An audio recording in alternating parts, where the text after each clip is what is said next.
Hello, my dear wanderers. It's Soren. Welcome back. Tonight, we journey to the quiet glow of ancient workshops and temple halls, where soft firelight flickers on stone walls and metal shimmers like dawn beneath dust. The air hums with patience, the scent of earth and smoke drifting together as hands shape secrets from flame. Here, in this long-forgotten stillness, alchemy begins to breathe. So, before the silence of night surrounds you, take a moment to like and subscribe. Just if this brought you peace of mind, tell me where you're listening from and what time it is for you. Now, dim the lights, take a deep breath, and let's drift into tonight's journey together. If you picture alchemy, you might imagine a hooded man surrounded by candles and bubbling glass, trying to make gold out of something very much not gold. That image isn't entirely wrong, but it's more the Hollywood version. High on drama, low on smoke inhalation, and waiting around. The real story of alchemy begins much earlier and smells far more like burnt metal and vinegar than like incense. It is a long, slow drift through firelight and philosophy, stretching from the first metal workers who learned to coax copper from stone to the scholars and mystics of the late Middle Ages, who wrote about the purification of the soul in the same breath as the purification of lead. It's older than myth, and it starts in places where rivers made civilizations possible. Along the Nile, the Tigris, and the Euphrates.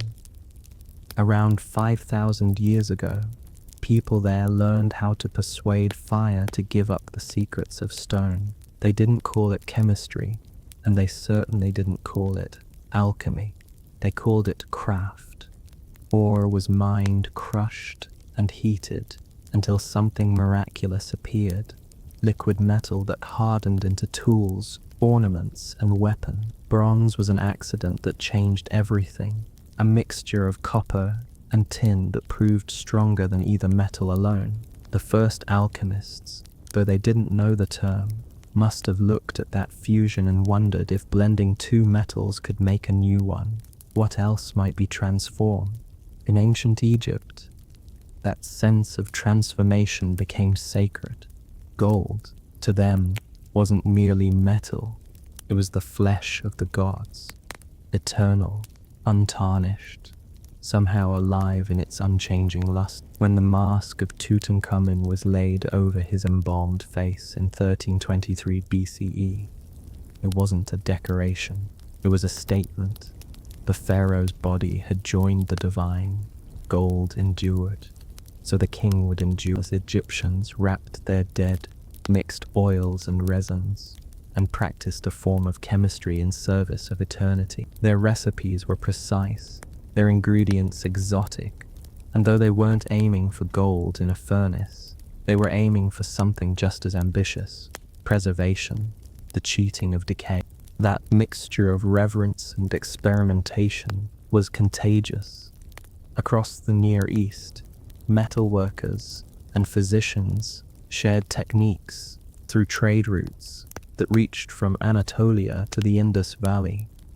The Mesopotamians kept clay tablets listing ores and processes. These weren't mystical grimoires, they were basically workshop manuals. Yet even there, in the hum of furnaces and the sweat of miners, myth crept in. Metals were thought to grow in the earth like fruit, maturing over time. A wise hand, it was said, could hasten their perfection. Centuries later, this idea would mature too.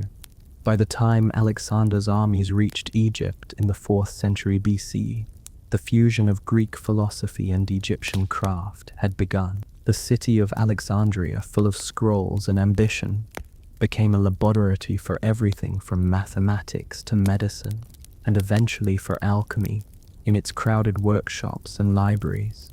People began to see connections between the transformations of matter and the transformations of the soul. The figure of Hermes Trismegistus emerged there, a fusion of the Greek god Hermes and the Egyptian Thoth, patron of scribes and wisdom. His teachings, the Hermetica, spoke of the unity of heaven and earth. What happens above happens below. It's a phrase that would echo through centuries of alchemical writing, as above, so below. If the heavens could move and change, perhaps metals could too. Perhaps the human soul could be refined like copper in a crucible. Alexandrian thinkers experimented in both senses. They heated minerals, distilled oils, and observed vapors condense along glass tubes. Some of their inventions still bear their names. Maria the Jewess, or Maria Prophetessa, developed the bain-marie, a gentle water bath that bakers and chemists still use. Cleopatra the alchemist, not the famous queen, another one entirely, explored the dissolution of gold and mercury, discovering how it could be recovered again through heat. These were real experiments with real consequences, wrapped in a language that blurred chemistry and theology.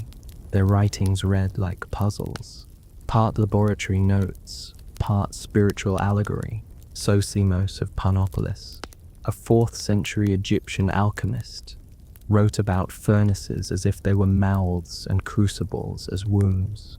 His texts describe metals that speak, spirits that rise, and vapors that die and are reborn. It's hard to tell where observation ends and vision begins, but the mixture was deliberate. Knowledge was precious, and secrecy protected it. Recipes were encoded in symbols, lions devouring the sun, kings marrying queens, each an image for some process that involved heat, patience, and an alarming number of toxic substances. This secrecy had its uses. To ordinary people, alchemy might have looked like sorcery. To kings, it looked like potential wealth. And to the alchemists themselves, it was both science and salvation. The same operation that purified base metal was thought to purify the practitioner's soul. While the Mediterranean world was distilling this hybrid art, something parallel was happening thousands of miles to the east. In China, the pursuit of transformation followed its own winding road, one that began not with gold but with life itself. Chinese alchemy divided into 2 branches, Weidan, or external alchemy, and Neidan, internal alchemy. The first used furnaces and minerals, especially cinnabar, to create elixirs of immortality. The second used meditation, breath control, and visualization to transform the body from within. The results of external alchemy were often disappointing and occasionally fatal. Cinnabar is mercury sulfide, brilliant red and highly toxic. The first emperor of China, Qin Shi Huang, who unified the country in 21 BCE, took such elixirs in hopes of living forever. He died at 49, reportedly of mercury poisoning. Court physicians learned slowly that immortality potions had a rather short shelf life and a shorter consumer life. Still, emperors kept sponsoring laboratories and summoning alchemists to court. It was an empire-sized habit that lasted for centuries. Internal alchemy survived the failures. Taoist sages began to describe the body as a miniature cosmos, a crucible in which breath and essence could be refined into spirit. The furnace was the abdomen. The fuel was discipline. If the outer quest for the elixir brought death, the inner one promised a subtler kind of longevity, serenity, clarity, the gradual slowing of decay. It's the kind of goal you can chase indefinitely without needing to test your mixture on an emperor. India, too, had its own alchemical tradition. Risastra, a blend of Ayurveda metallurgy and spiritual practice. Mercury, again, played a starring role, treated through repeated heating, cooling, and mixing until it was believed to become safe and medicinal. Practitioners aimed for rejuvenation, not riches. Their laboratories smelled of herbs and smoke. A mingling of pharmacy and ritual was chemistry with a pulse of devotion. less about turning lead into gold than about turning sickness into vitality. All these early forms, Egyptian, Chinese, Indian, shared a conviction that matter could change, that transformation mirrored the deeper rhythms of the world. When Arab scholars in the 8th and 9th centuries began translating Greek and Persian works, they inherited this entire web of ideas. They added precision. Arabic scholars like Jabir ibn Hayyan, known in the West as Geber, catalogued substances, described distillation and crystallization, and refined the language of laboratory work. They also introduced new equipment, stills, retorts, and alembics. The very word alchemy comes from the Arabic alchemia, meaning the art of transformation. Jabir's texts mixed technical instruction with philosophical reflection. He wrote of mercury and sulfur as the twin principles underlying all metals, one volatile, one fixed. Change their balance, he reasoned, and you could change the metal. In practice, this produced more smoke than gold, but it also produced acids, salts, and methods that chemists would later depend on. His contemporary, the physician Al-Rozi, described laboratory processes with a clarity that feels almost modern. He tested, classified, and emphasized empirical observation. It's an early example of scientific patience in a world still comfortable with mystery. As Islamic civilization expanded, alchemical knowledge moved with it across Persia, into Spain, and eventually into medieval Europe. By the 12th century, Latin translations of Arabic texts were circulating in monasteries and early universities. The European imagination, which already loved symbolism, found in alchemy the perfect mixture of science and sermon. To turn lead into gold was to redeem the fallen world, to restore it to divine perfection. Of course, Europe being Europe, this hope was soon tangled up with ambition. Kings and nobles began sponsoring alchemists in secret rooms, hoping for a shortcut to wealth. The alchemists themselves were an uneasy blend of craftsmen, scholars, and opportunists. They needed money for furnaces, glassware, and ingredients. Their patrons needed results. This was not a partnership that tended to end well.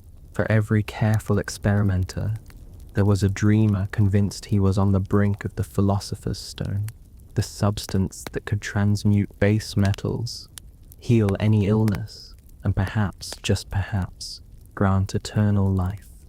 In practice, most of them discovered only new ways to waste money. Yet out of those failures grew progress.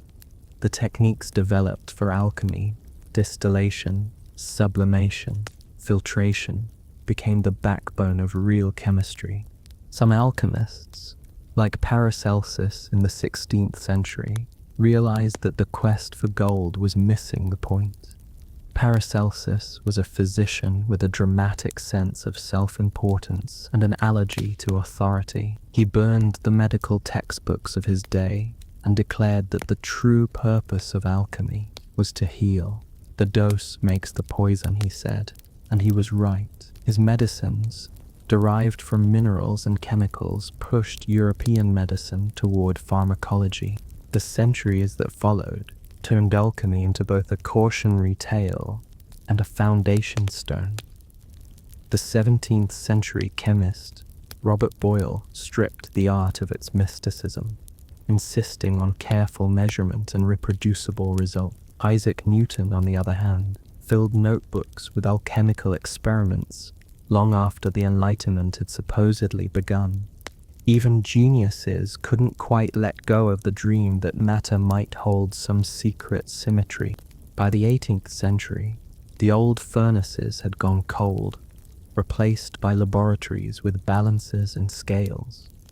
Lavoisier named oxygen and hydrogen, and chemistry emerged as a discipline. But the spirit of alchemy, its fascination with transformation, lingered in quieter forms.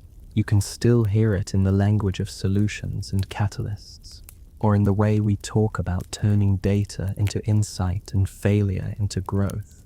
The metaphors survived even when the mercury spilled away, and if you drift through the timeline slowly enough, you'll notice that alchemy never really disappears.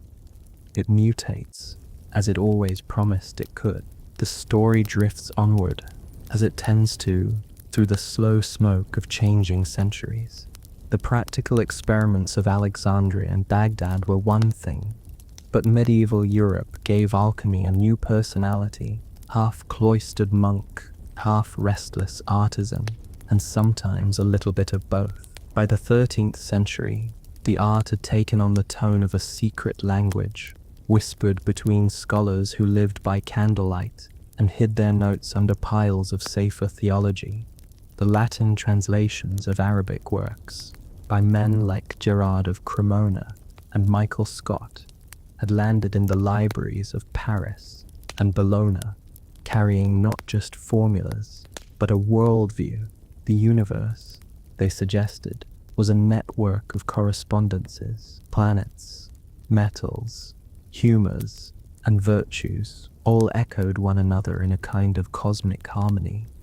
Gold matched the sun, silver the moon, iron the planet Mars. If one could understand those relationships deeply enough, one might discover how to adjust the universe's balances to coax an imperfect substance toward perfection, a lump of lead towards something more celestial.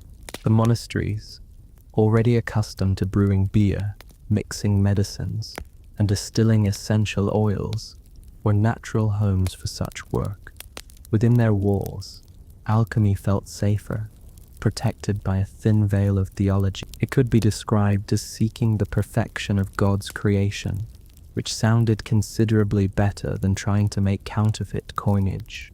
Some friars actually did find practical uses for their experiments. Distillation gave them pure alcohol for medicines, and occasionally stronger drinks. New pigments brightened their manuscripts. Even when the philosopher's stone remained elusive, the monasteries found comfort in the process of refinement. Out in the growing cities, alchemy mingled with commerce. Apothecaries and metal workers shared workshops, swapping techniques in a world that was half guild and half guild secret. An alchemist's furnace was expensive, and his materials more so. Many found patrons among nobles or merchants, people rich enough to gamble on miracles. For a few years, the alchemist would be treated like a sorcerer in residence, until the inevitable disappointment, at which point he might quietly pack up his crucibles and leave town before the creditors woke up. The trickier among them learned to speak in riddles that could mean anything. Recipes called for green lions and red kings, for the marriage of the sun and moon. If the experiment failed, well, the reader must have misunderstood. If it succeeded, the master could take credit. This, incidentally, is how you survive centuries of bad results without entirely losing your reputation. Yet, for all its evasions, alchemy retained a moral seriousness. The alchemist's work was supposed to mirror inner purification. To transmute metal was to transmute the self, to burn away dross, to separate the noble from the base, to discover within oneself the spark of the divine. This was not irony to them. It was a theology with bellows. The alchemical texts of the period slide between chemistry and confession, between instructions for calcining mercury and sermons about patience. By the late Middle Ages, royal courts were full of self-proclaimed masters of the art. They arrived with promises and a trail of unpaid innkeepers.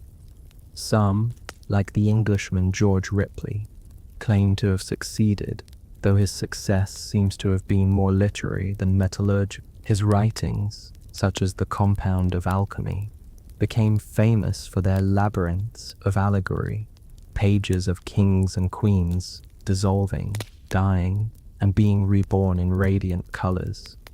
To read it is to feel like you've wandered into a dream with lab equipment. One of Ripley's continental contemporaries, Nicholas Flamel, achieved immortality of a sort. He became the most famous alchemist who probably never made gold at all. Flamel was a Parisian scribe who lived modestly in the 14th and early 15th centuries.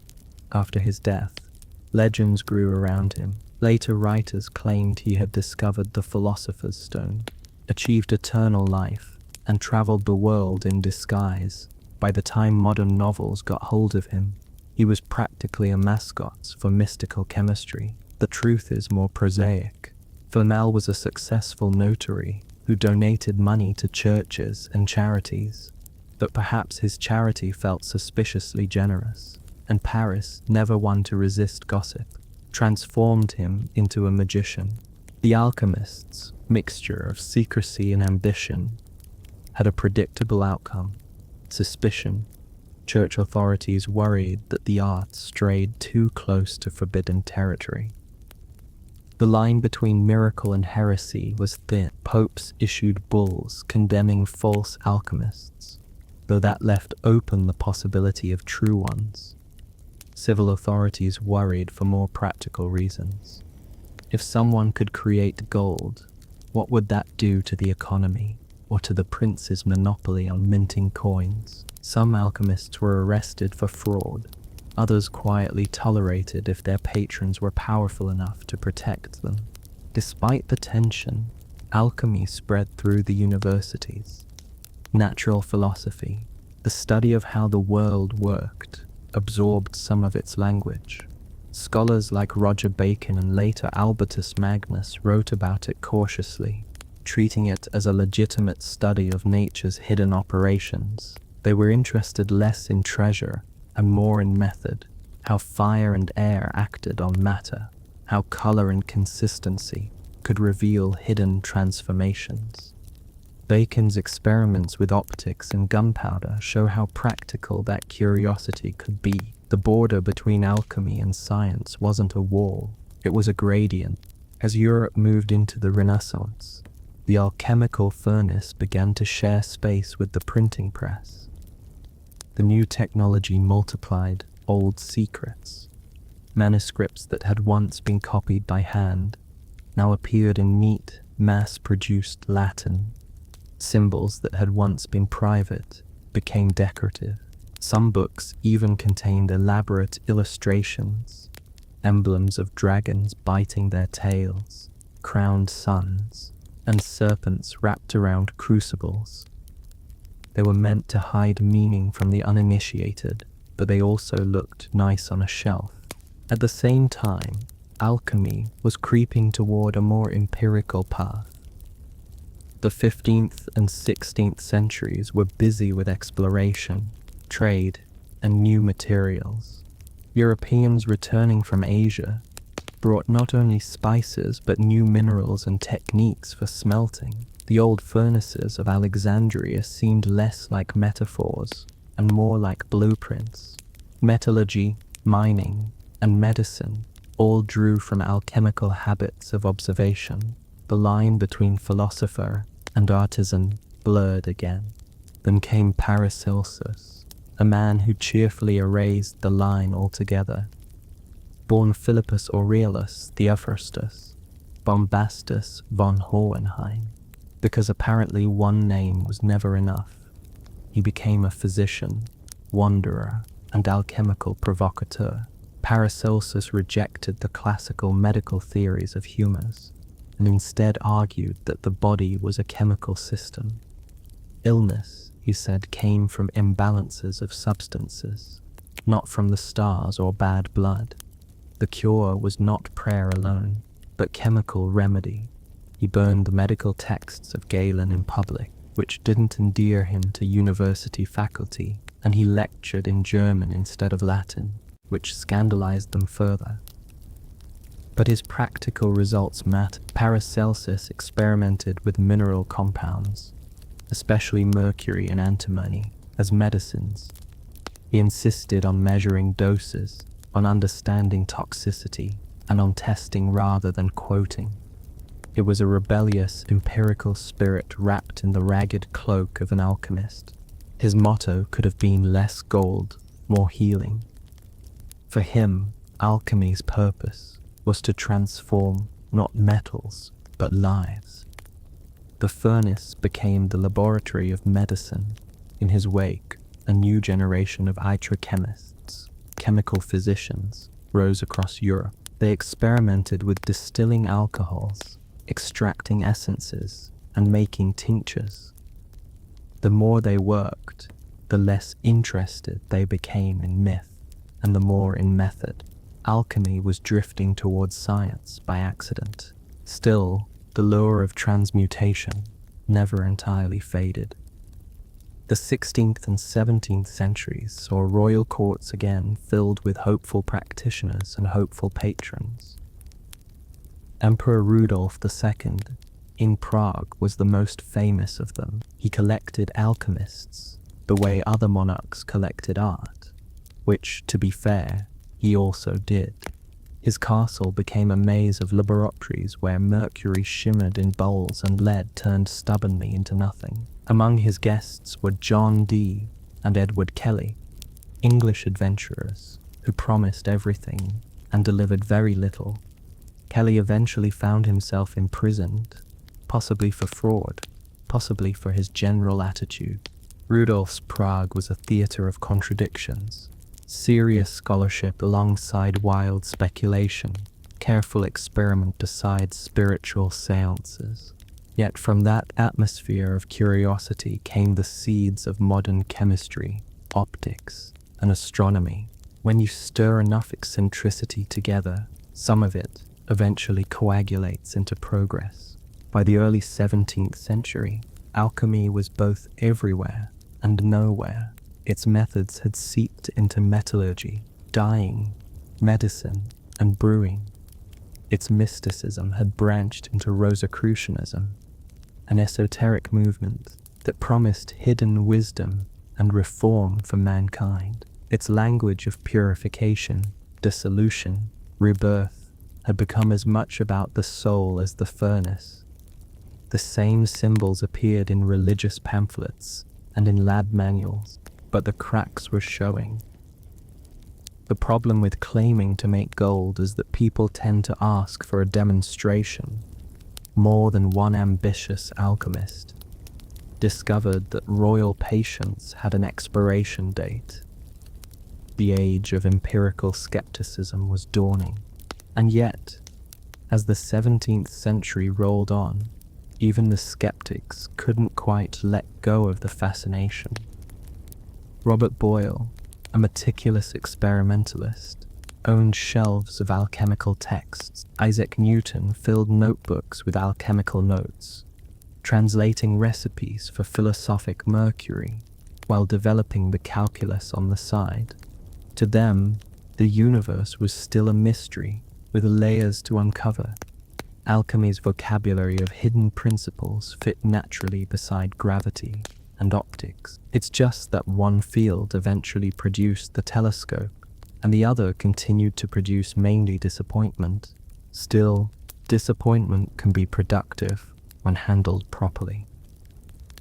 Out of those smoky rooms came the beginnings of chemical nomenclature, of laboratory discipline, and of the understanding that you couldn't claim success without repeating it under the same conditions. Alchemy, in its stubborn way, had trained generations of observers, and though it rarely made gold, it made chemists. From the flickering light of those medieval furnaces, the story slides into the 17th century, when the alchemists' smoky optimism met an increasingly impatient world. Monarchs were growing tired of sponsoring miracles that refused to materialize. Scientists, newly confident in experiment and measurement, were beginning to suspect that gold-making was an expensive metaphor. Still, alchemy didn't vanish overnight. It faded the way old stars do, slowly, with a lingering glow that kept even skeptics a little bit enchanted. In England, Robert Boyle was one of the figures who gently pulled alchemy toward its next incarnation. Boyle was cautious and pious, the sort of man who could spend a whole day watching vapors condense without needing applause. His book, The Skeptical Chymist, appeared in 1661 and politely dismantled the old Aristotelian notion that everything was made of four elements: earth, air, fire, and water. He proposed instead that substances consisted of particles, tiny mechanical bits that could be rearranged, combined, and separated. It wasn't quite atomic theory yet, but it was getting there. What makes Boyle interesting is that he never fully rejected the alchemical dream. He just demanded that its claims survive experiment. He kept furnaces burning, retorts boiling, and notes piled high with cautious observations. He was fascinated by transmutation, even as he doubted the boasts of those who claimed to have achieved it.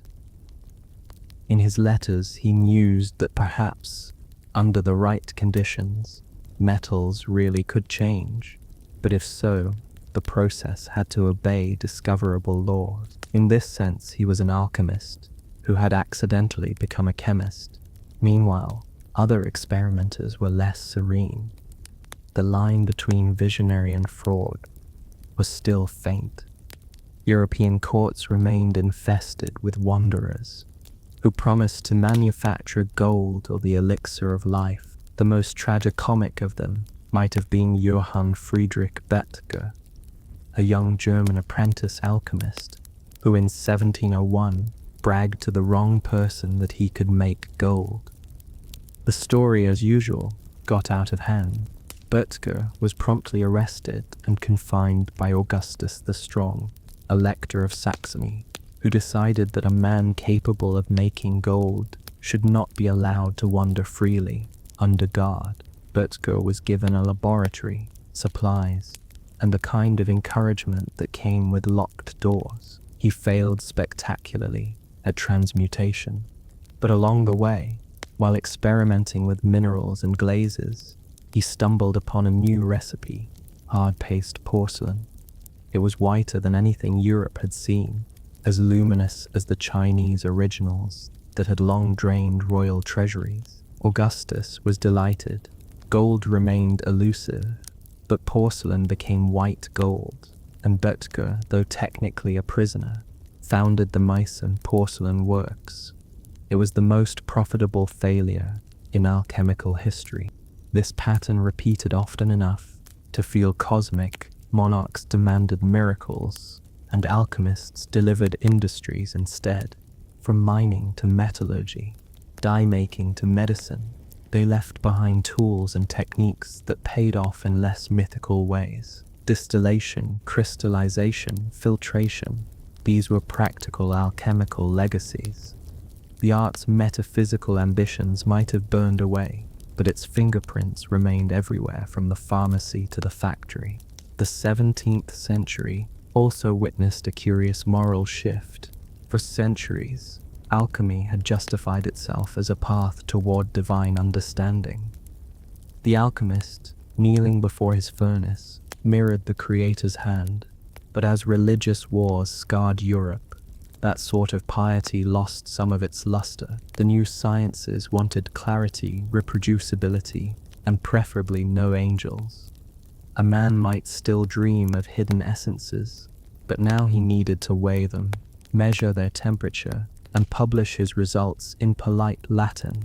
Isaac Newton was the last of the old alchemists who also happened to invent the new physics. It's a contradiction so perfect that historians still sound faintly apologetic about it. Newton's laws of motion transformed the modern world, but his private notebooks tell another story.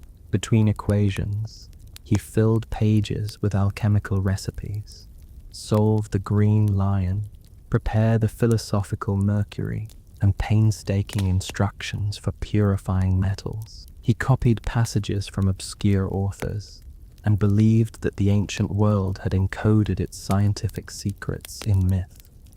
The philosopher's stone, he thought, might be real after all, just misunderstood. His contemporaries never knew the extent of it. Newton kept those notes secret, aware that dabbling in alchemy could look disreputable to the Royal Society. Yet he wasn't chasing gold for its own sake. Like Boyle, he suspected that transmutation was a physical possibility. If matter was unified at some deep level, then perhaps one metal could indeed become another. He just happened to be centuries early. Ironically, the modern science that would later confirm transmutation, nuclear physics, proved that Newton's instinct wasn't entirely wrong. It was his chemistry that was premature, not his imagination. Outside of laboratories and royal chambers, alchemy was developing a different afterlife. In the early 17th century, a series of anonymous manifestos appeared in Germany. The Fama Fraternitatis, the Confessio Fraternitatis, and the Chemical Wedding of Christian Rosenkreuz. These Rosicrucian texts claimed to reveal a secret brotherhood of enlightened men who combined mystical wisdom with scientific skill. They promised reformation of the world through knowledge, medicine, and piety. It was exactly the sort of thing a weary Europe wanted to hear, and people went looking for the brotherhood in every town and university. They never found it, probably because it wasn't real in any organizational sense. It was more a literary event, a mixture of satire and utopian hope, but it left a deep mark. It turned alchemy from a technical craft into a metaphor for spiritual awakening. You could be an alchemist without ever lighting a furnace, simply by refining your soul instead of your metals. As centuries drifted forward, that symbolic alchemy attracted philosophers, mystics, and later psychologists. But before that intellectual recycling took place, the 18th century had its own cleanup job to do. Antoine Lavoisier, a tidy Frenchman with a gift for precision, took it upon himself to weigh the world, using sealed vessels and scales sensitive enough to detect the faintest loss or gain. He demonstrated that combustion and rusting were not the release of some mysterious substance called phlogiston, as earlier chemists had believed, but reactions involving oxygen. He gave chemistry new rules, new names, and quite literally, new elements. When he published his Traité élémentaire de chimie in 1789, he effectively closed the alchemical era.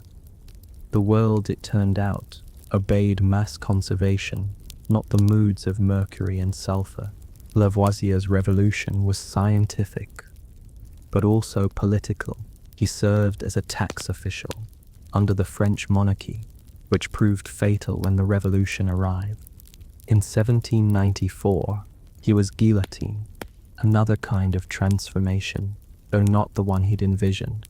The chemistry he left behind survived him, tidy and repeatable, stripped of mystical ambition. By the 19th century, the word alchemy had become something of an insult, shorthand for superstition. Science textbooks mocked it as the dark prelude to rational inquiry, the awkward adolescence of chemistry. Yet the story wasn't so simple. Those centuries of dreamers and metallurgists had built the furnaces, glassware, and laboratory habits that their skeptical descendants relied upon. Even the idea that nature could be changed through human artifice, a daring thought in ancient times, was their legacy.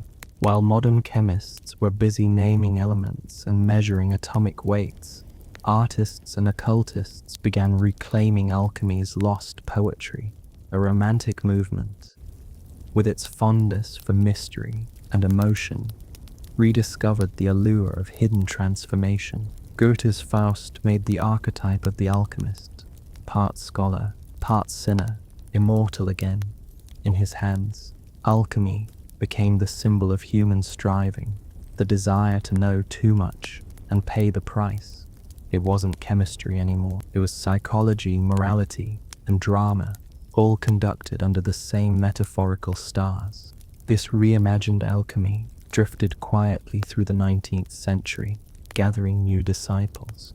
Freemasons, Rosicrucians, and spiritualists borrowed its symbols, the Ouroboros, the phoenix, the marriage of opposites, and turned them into moral lessons or initiation rituals. To them, gold was enlightenment, not currency.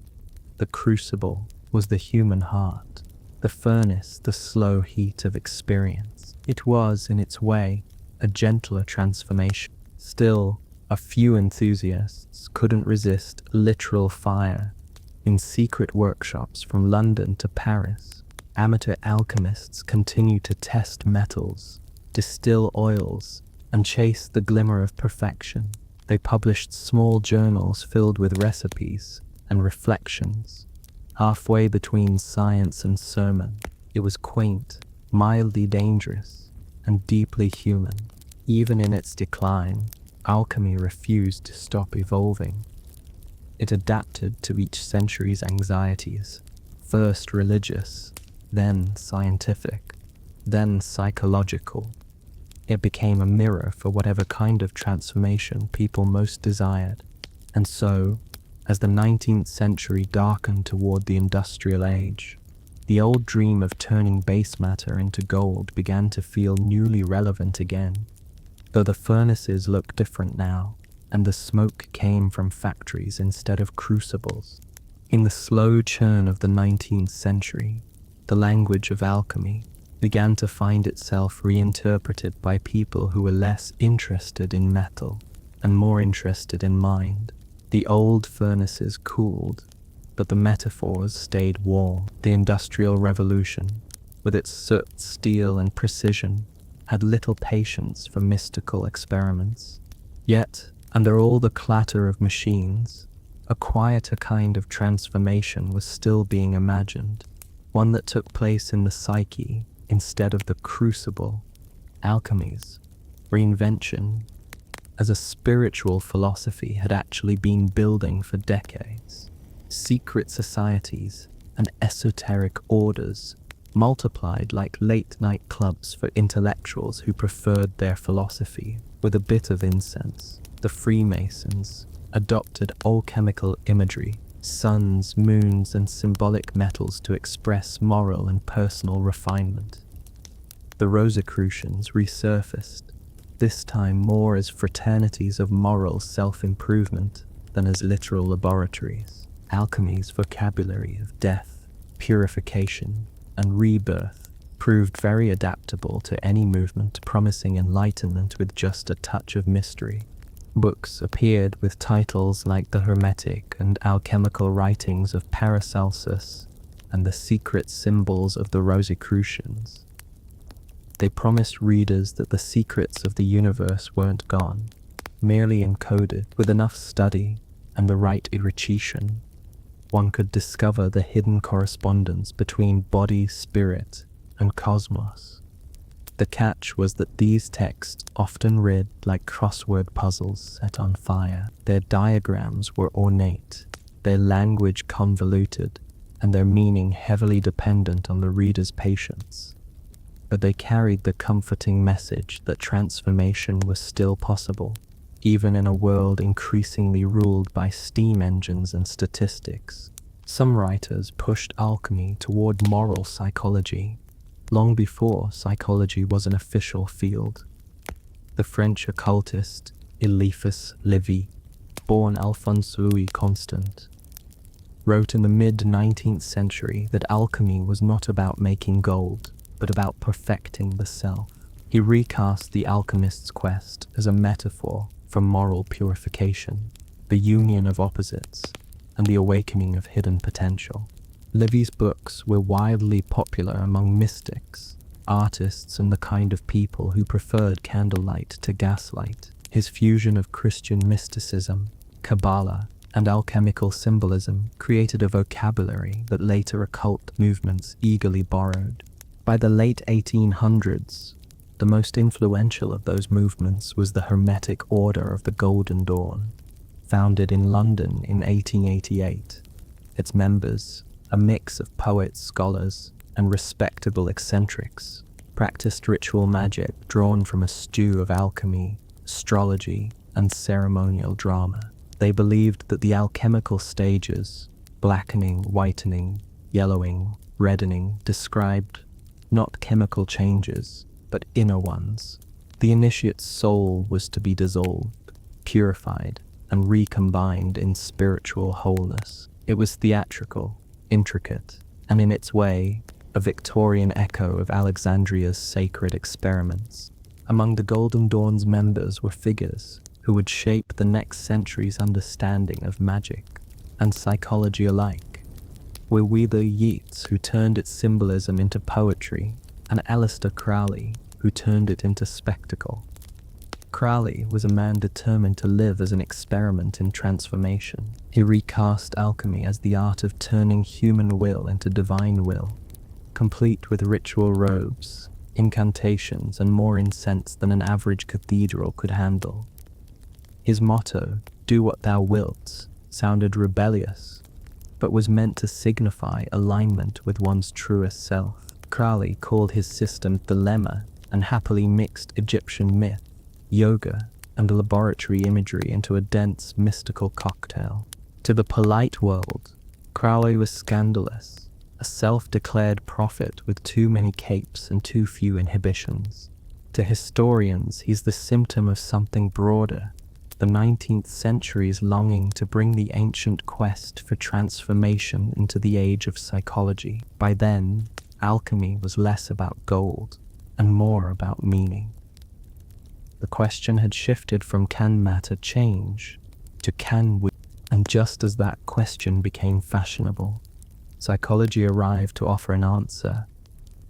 The 20th century began with laboratories of a different kind, quiet rooms, couches, and the slow heat of introspection.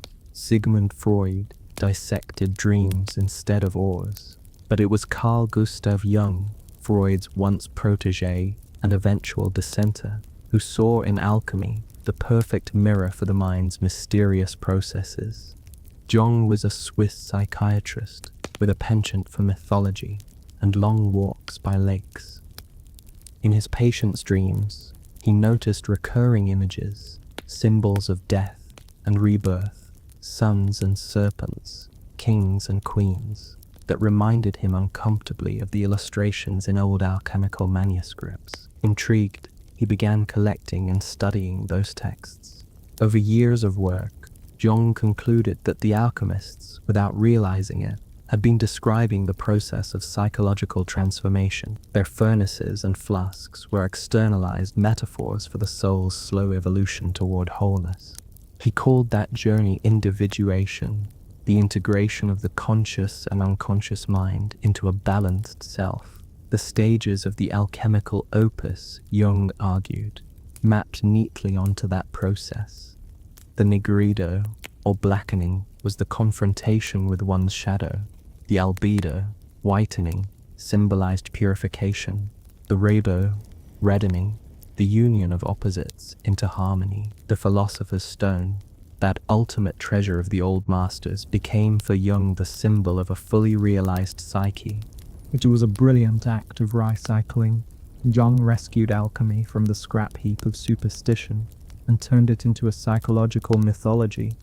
He treated the old symbols with respect, reading them not as primitive science, but as poetic expressions of inner experience. His book Psychology and Alchemy, published in 1944, sealed this reinterpretation. From then on, the furnace could belong to the therapist as much as to the metallurgist. Not everyone was convinced. Historians of science raised eyebrows at Jung's generous symbolism, noting that the medieval practitioners had been quite literal about their crucibles. But even skeptics admitted that his insight had power. The language of alchemy gave modern psychology a mythic vocabulary. The dark night before healing, the union of opposites, the transformative potential of suffering. It sounded both ancient and strangely comforting. In the years after Jung, alchemy found new homes in art and literature. Surrealists and modernists borrowed its imagery to describe creativity itself as a kind of transmutation. the painter turning pigment into vision, the poet distilling experience into gold. Filmmakers used its symbols to hint at hidden meaning. The Ouroboros, the serpent eating its tail, slithered quietly into pop culture as shorthand for cycles, rebirth, or endless self-reference. Even science, that former rival, sometimes borrowed the metaphor it had once rejected. When physicists spoke of nuclear transmutation or turning matter into energy, the echo was unmistakable. In a grimly ironic twist, the 20th century finally did what the alchemists could not. It changed lead into gold, though only in particle accelerators at tremendous expense, and purely as a demonstration. Nature, it turned out, did allow transmutation, just not in any way that was commercially sensible or spiritually comforting. The irony would have delighted and horrified the ancients in equal measure. Their dream had been achieved by stripping away everything they considered sacred. In the sterile corridors of modern laboratories, transformation was real, but joyless, precise but not transcendent. The furnace had lost its mystery, the gold its moral, and yet the metaphor endured because human restlessness endures. Each generation rediscovers alchemy as a way to describe whatever frontier it is currently breaching. For the Victorians, it was spiritual enlightenment. For the psychoanalysts, the integration of the self. For modern scientists, the mastery of matter. Each, in its turn, has claimed to be the true fulfillment of the old art. If one squints a little, it's all the same story. A species forever convinced that with enough effort, it can coax perfection from imperfection. Whether in metal, mind, or genome, the laboratory changes shape. The crucibles become cleaner, but the longing stays. It's a very human hope, endlessly reheated.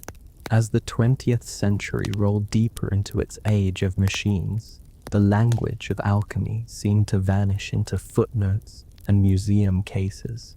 But quietly, behind the polished glass of scientific certainty, the old metaphors were still doing their work. You could find them hiding in the talk of transformation and evolution, in the rhetoric of self-help and self-improvement, and even in the chemical factories that produced dyes, explosives, and medicine. The dream of transmutation had simply gone corporate, dressed now in safety goggles and lab coats. The chemists of the early century were proud to have tamed the furnace.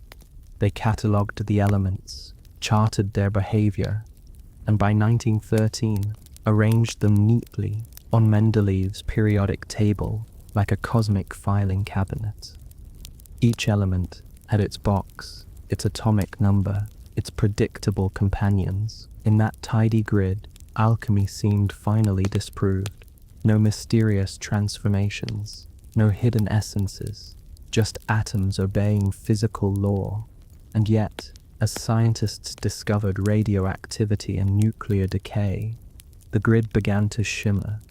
Atoms could, in fact, change into other atoms. Nature herself was an alchemist, operating on a scale the ancients could hardly imagine.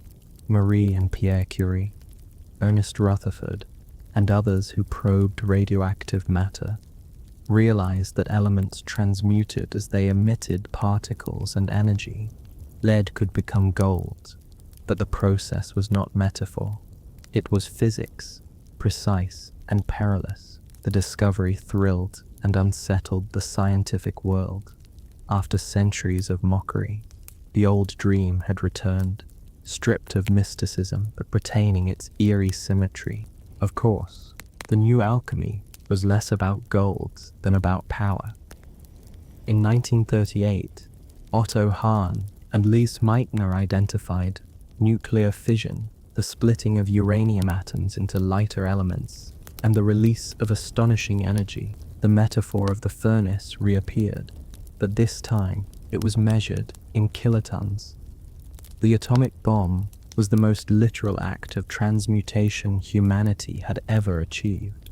A terrible inversion of the alchemist's wish to perfect matter. Instead of turning base metal into noble gold, it turned stable matter into fire. The transformation was total and irreversible.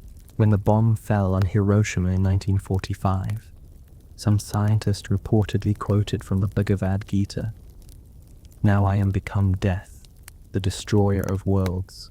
It was an echo of the old Hermetic warnings, those whispered lines about knowledge gained too fast, light too bright. The furnace had returned, and this time it burned cities instead of crucibles. After that, alchemy's imagery began to surface in a quieter, guilty way.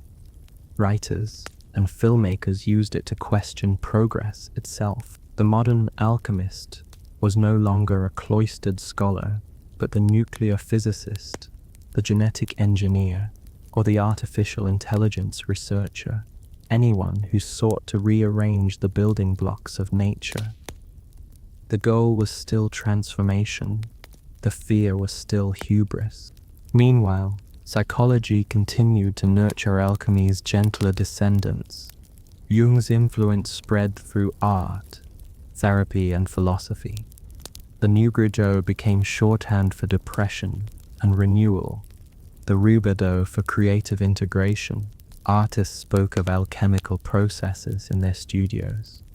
Writers described character arcs as transmutations. Even corporate training manuals began to borrow the language of turning lead into gold, apparently unaware that the metaphor had already survived a few millennia. In the countercultural decades after World War II, alchemy found a new audience among those seeking transcendence in less destructive ways. The 1960s and 70s were a cauldron of mystical rediscovery. Eastern spirituality, psychedelics, and depth psychology all mixed together, and in that stew, the symbols of alchemy resurfaced as psychedelic shorthand. The philosopher's stone became a metaphor for enlightenment.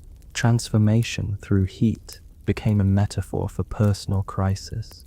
In California, where the air smelled of eucalyptus and revolution, artists painted mandalas filled with suns, moons, and serpents.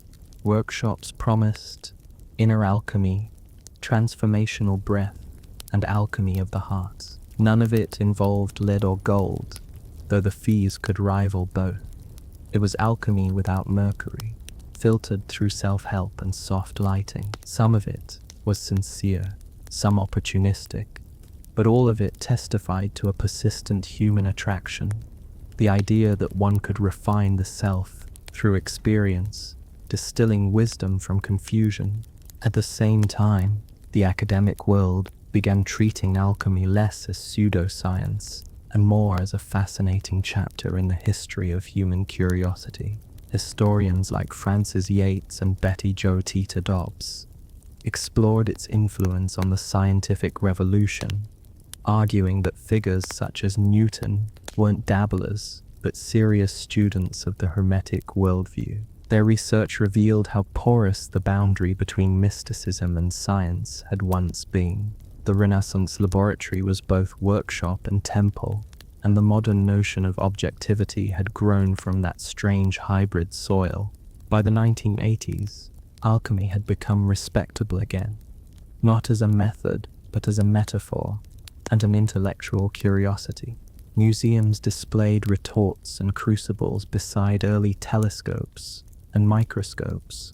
Scholars spoke of the alchemical roots of modern science. Jungian analysts continued to explore its psychological resonance, and quietly, artists, musicians, and novelists kept borrowing its language. Paulo Coelho's The Alchemist, published in 1988, reintroduced the idea of personal transformation to millions of readers, translating Hermetic imagery into the comforting cadence of a spiritual parable. Its success was a reminder that the longing to turn base experience into meaning never really fades.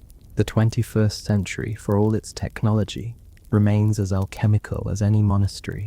People talk about biohacking and transhumanism with the same fervor medieval scholars once reserved for the Philosopher's Stone. Silicon Valley laboratories hewn with ambitions to extend life, enhance intelligence, and merge flesh with code. It's a new vocabulary for an old desire, the dream of purification, perfection, and maybe immortality. If the alchemists had spoken of the elixir vitae, the modern world speaks of gene editing and neural networks. The crucible has simply moved onto a microchip, and yet the same moral questions linger. When does transformation become transgression? When does creation cross into destruction? The alchemist's furnace and the reactor's core share an uncomfortable resemblance. Both promise illumination, both require containment, and both can consume their maker. Still, in quieter corners, the gentler versions endure. Psychotherapists still use alchemical imagery for healing. Spiritual teachers talk about the fire of transformation. Even in popular media, the trope persists. A character must be broken down before they can be remade. Whether the setting is a medieval forge or a space station, the structure is ancient. The migredo, the albedo, the rebodo, the death, purification, and rebirth of the self. There's something sleepily comforting in that continuity. After thousands of years, humanity hasn't really changed its recipe. We still heat our chaos, wait for it to clarify, and hope something purer will crystallize out of the mess. Sometimes it's wisdom, sometimes it's a better alloy for airplane wings. Either way, it's transformation. If you listen closely, you can still hear the same soft rhythm that guided the earliest metalworkers by the Nile. The slow beating of a hammer, the hiss of steam, the patient belief that the imperfect can be improved. Alchemy, in the end, might have been less about finding gold and more about never stopping the search. The furnaces are quieter now, but the longing hums on. And somewhere in the deep hum of data centers, where electricity replaces flame and algorithms replace incantations, the next generation of alchemists may already be at work, turning information into intelligence, silicon into semblance of thought. Whether that turns out to be gold or fool's gold is, as ever, a matter of interpretation. If the modern world has inherited alchemy's obsessions, it has also inherited its cautionary tone. Every discovery feels faintly haunted by the ghosts of earlier transformations that didn't end well. We've learned that the quest to master nature can outpace our ability to live with the results. Still, the temptation to perfect what already exists keeps glimmering. The same way a piece of pyrite might catch sunlight and look briefly like gold. The 21st century's laboratories hum with ambitions that would have felt familiar to a medieval adept, just translated into the cool language of code and genetics. Where alchemists once sought to purify mercury, biotechnologists now edit DNA. Where early chemists distilled essences, engineers now distill data. Each field has its own version of the Philosopher's Stone, though it tends to be made of silicon rather than stone.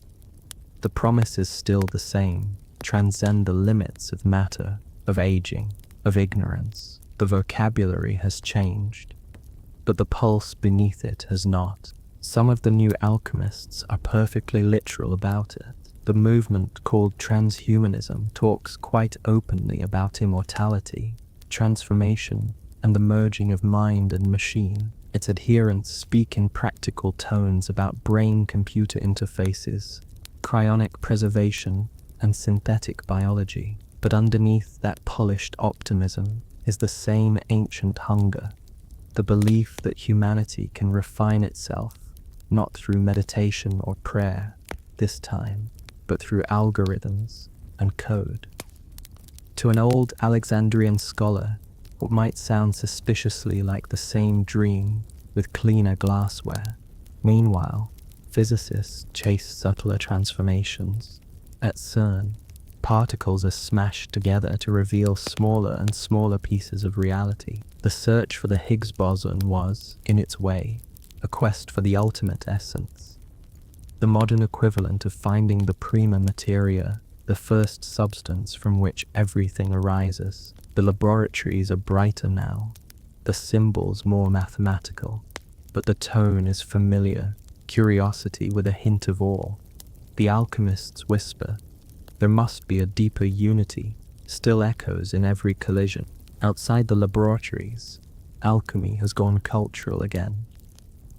The word itself has become shorthand for transformation of any kind, culinary, emotional, create. A new restaurant might boast of flavor alchemy, a therapist might offer relationship alchemy, and artists speak comfortably of the alchemy of color and form.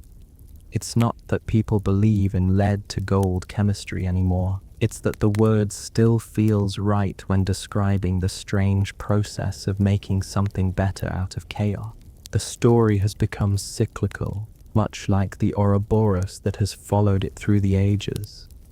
Every few centuries, humanity rediscovers alchemy, mocks it, redefines it, and then quietly keeps using its metaphors. Each rediscovery adds a new layer. The Egyptians sought eternal bodies, the Greeks sought divine knowledge, the Arabs sought the essence of matter, the Europeans sought wealth, the Romantics sought meaning, the scientists sought control, and the digital age predictably seeks transcendence, immortality without death, wisdom without myth, perfection without effort. But in the quiet spaces between those ambitions, the gentler message of alchemy endures, the one that was never about gold or glory at all. The furnace in that reading was never meant to conquer nature, but to reflect it. To observe the slow changes of color, texture, and temperature was to witness transformation as a universal rhythm. The alchemist, whether ancient or modern, was always half philosopher, half witness, someone who refused to believe that the world was fixed. It's easy to smile at their failures, at the centuries of wasted metal and smoke-stained manuscripts. But if you tilt your perspective slightly, their persistence looks admirable. They built laboratories before science had a name. They standardized instruments before accuracy was fashionable. They believed in laws of transformation long before the idea of a law of nature existed. They burned their fingers so that later generations could calculate. The historian of science might describe alchemy as an early language for curiosity, a grammar of experiment built out of faith and stubbornness. It wasn't accurate, but it was brave. In that sense, it stands at the root of every laboratory, every theory, every late-night notebook, filled with equations and half-formed dreams. To understand alchemy historically is to recognize that even mistaken questions can lead to meaningful answers. And beyond all that, it remains beautiful in a quiet way. The imagery alone, dragons and suns, kings and queens dissolving in radiant liquids, has outlived its context. It's the poetry of transformation, written in symbols that keep resurfacing whenever people feel trapped by the ordinary. The idea that what is base can become noble, that what is broken can be remade. These are not chemical claims anymore. They're emotional truths. Even the great psychologists, long after Jung, have kept that imagery in circulation. Modern therapy often speaks of integration, of holding contradictions until something new emerges. It's just alchemy spoken in prose. Creative fields use it too. Filmmakers talk about the alchemy of editing. Musicians about turning pain into harmony. The metaphor is so natural that most people forget it's a metaphor at all. It's not hard to imagine that somewhere in the future, Another generation will rediscover the manuscripts and smile at our own naivete, the way we believed computers could save us, or that consciousness might be uploaded like a file. They'll probably call it digital alchemy, or perhaps something gentler, and they'll see in us the same restless glint that the Egyptians once saw in gold. The longing won't have changed much. If alchemy has taught anything across its long and winding history, it's that transformation always costs something. It asks for patience, humility, and usually a little bit of chaos. The ancients learned that through failed experiments. We learn it through burned-out systems and unintended consequences. But the rhythm endures. Dissolve, purify, recombine. The work never ends. It just changes form. And so the story closes not with a single discovery, but with an ongoing process. The endless, sleepy cycle of heating, cooling, and hoping. Somewhere, a light still flickers on a workbench. Though the tools have changed, the air smells less of mercury and more of ozone, but the impulse is the same, to take what exists, imperfect and raw, and see if it might become something finer, to find, in the slow shimmer of change, a glimpse of eternity.